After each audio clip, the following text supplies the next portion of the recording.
I'm Dallas Dickinson, Director of Production on Star Wars: The Old Republic, the new story-driven MMO from BioWare and LucasArts. Today I'll be guiding you through the opening minutes of the Eternity Vault, a high-level multi-party operation involving an ancient prison that's been uncovered on the remote world of Belsavis. Inside this prison, a terrible evil has broken free that now threatens both the Republic and the Empire. At level 50 in the game, whichever side you're on, you'll be dispatched to deal with this threat. Today, we'll be watching the first part of the experience from the Imperial perspective, beginning with the conversation with General Threnault. My lord, forgive the lack of protocol, but war has broken the chain of command, and my purpose is grave. I am General Threnault, Commanding Officer of the Imperial Reclamation Service. I understand you're familiar with us. You run archaeological expeditions to uncover Sith and alien artifacts. And deal with the threats they represent. We uncovered a new section of Belsavis prison during a bombing run. It's been sealed for 20,000 years. The Rakata called it the Eternity Vault. It's where they kept the prisoners and technology they could never afford to release. This doesn't sound promising. We've been translating the Rakata inscriptions. Most are indecipherable, but a few refer to a prisoner called the Infernal One. Took an army to stop the Infernal One before. If we don't do anything, well, the war against the Republic may be nothing next to what'll come. The weapons in that vault could give us an advantage over the Republic. That will be up to you. General Threnault has briefed our group on the situation, and our heroes know what they have to do.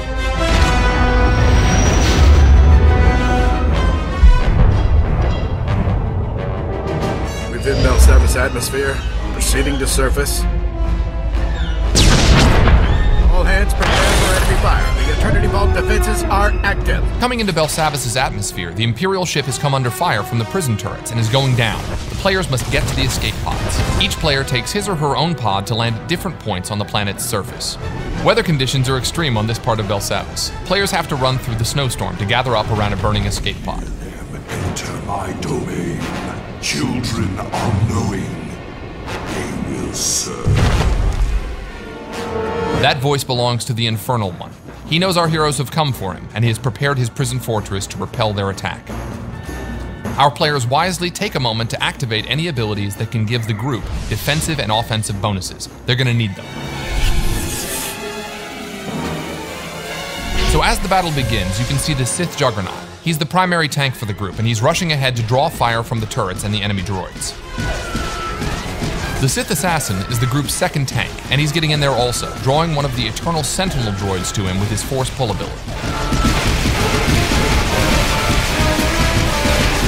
The Sith Assassin has more than just his lightsaber. He also uses lightning attacks and his Wither ability. The other members of the group are focusing their attention on the left side turret. These turrets pack quite a punch, so they need to be taken out quickly. Switching to the Sith Sorcerer, we can see that he's come under attack by some of the droids. Fortunately, the Juggernaut blasts by and gets the droid's attention. The Sorcerer gets some healing now from the Agent, who is one of the medics for the group. And now the Sorcerer can fire off some shock blasts and a lightning attack at the turret.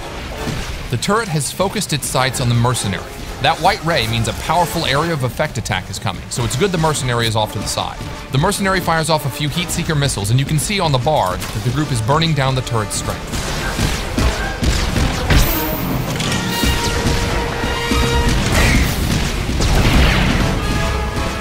The majority of the group is now focused on taking out the remaining droids, while off in the distance, the Sith Marauder works on weakening that second turret.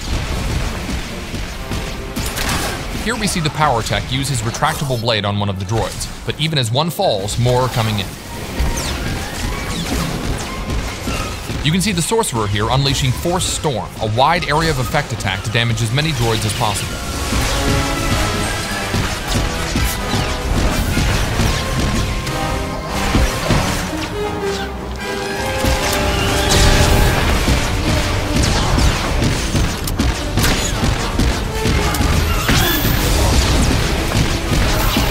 Alright, the last of the droids is down. Now they've just got to deal with that second turret.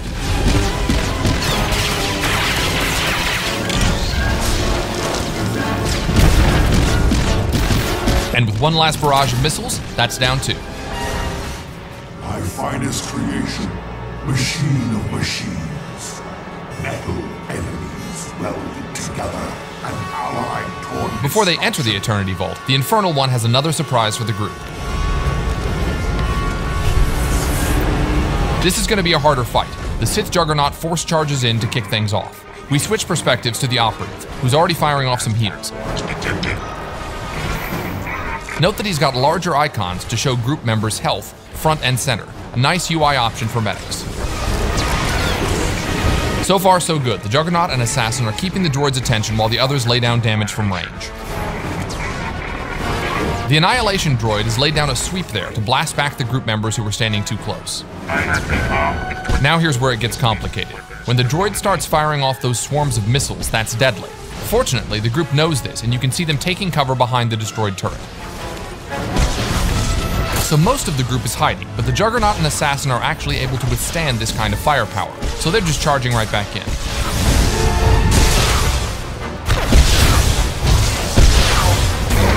As soon as the missile barrage is over, the rest of the group emerges to continue the fight as well.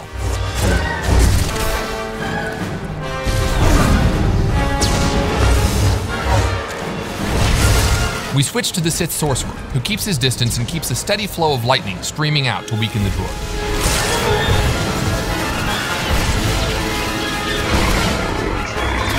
The player slides into first-person view to get a better perspective on the battle. Oh, looks like the Sorcerer got a little too close and got knocked back by that sweeping arm.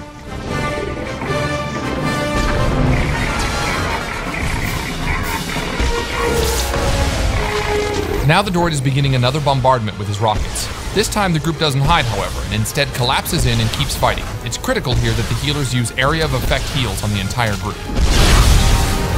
Even so, that's a lot of damage very quickly and the Marauder goes down. Luckily, the second Sorcerer, skilled in healing, has reanimation, which revives downed group members even in the midst of battle.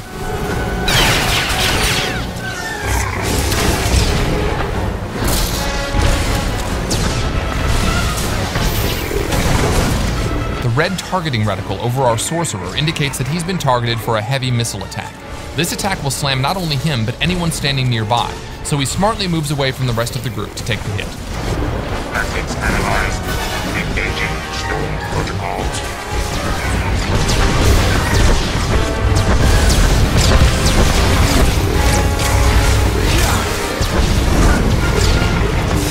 Ouch! Another swing from the Annihilation droid's cannon sends the Juggernaut flying.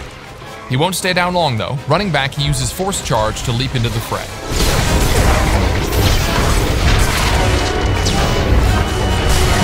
Our heroes maintain their blistering assault, chipping away at the droid's health.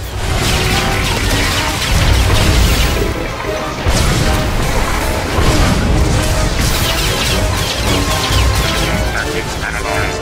Engaging stolen protocols.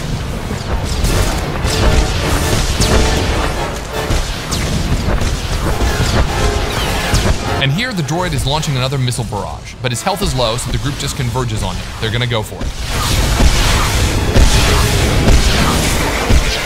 Oh, the droid's attacks are just too much. They're dropping. 1, 2, 3, even 4 of the group members go down. But it's not over. They're so close, and there you go. One final attack from the power tech, and the Annihilation droid has gone down. So that was just a small part of the larger Eternity Vault operation.